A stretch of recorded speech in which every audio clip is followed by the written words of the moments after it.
vous allez découvrir la différence entre un pipe, un tick, ainsi qu'un point.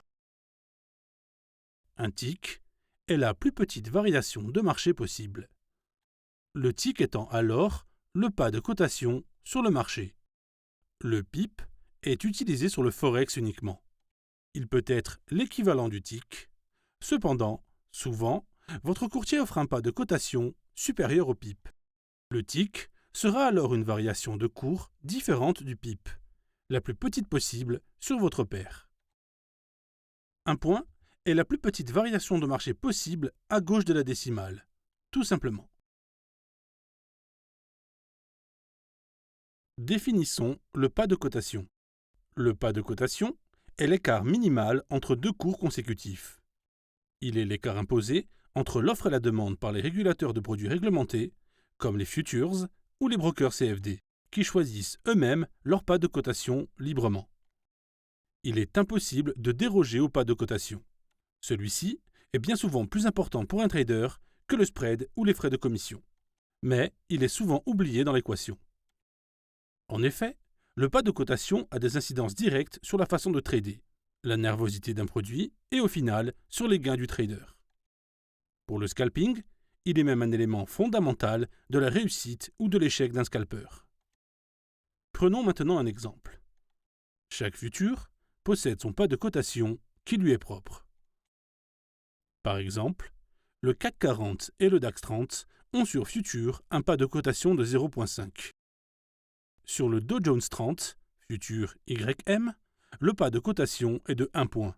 Cela veut dire par exemple que si le Dow Jones futur cote à 25,010, la plus petite variation à la baisse donnera 25,009 et à la hausse 25,011.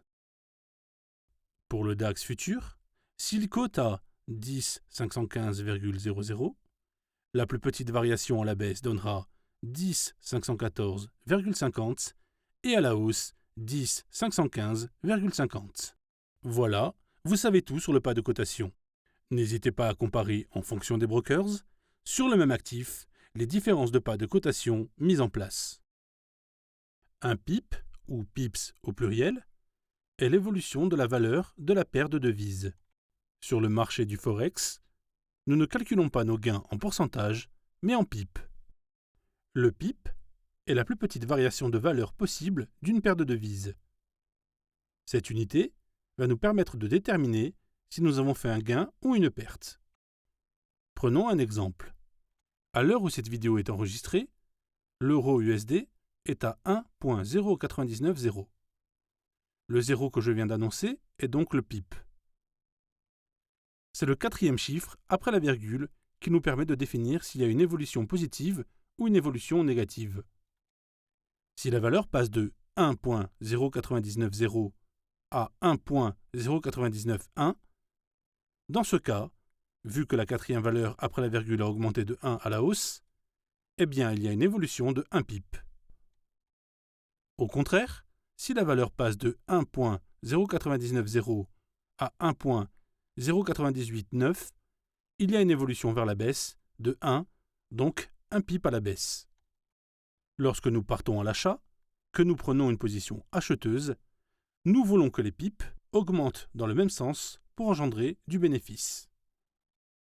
Lorsque nous partons en vente, nous voulons donc que les prix descendent dans le même sens pour engendrer du bénéfice.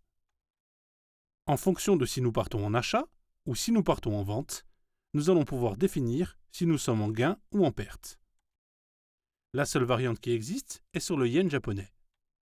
Le pip n'est pas la quatrième valeur après la virgule, mais la deuxième valeur après la virgule, donc le zéro. Si le prix passe de 80 à 85, il y a une évolution de plus de 5 pips à la hausse. Si nous passons de 80 à 75, nous avons perdu 5 pips à la baisse. Cela ne signifie pas forcément que nous sommes actuellement en perte. Tout dépend de si nous avons ouvert sur une position acheteuse ou sur une position vendeuse.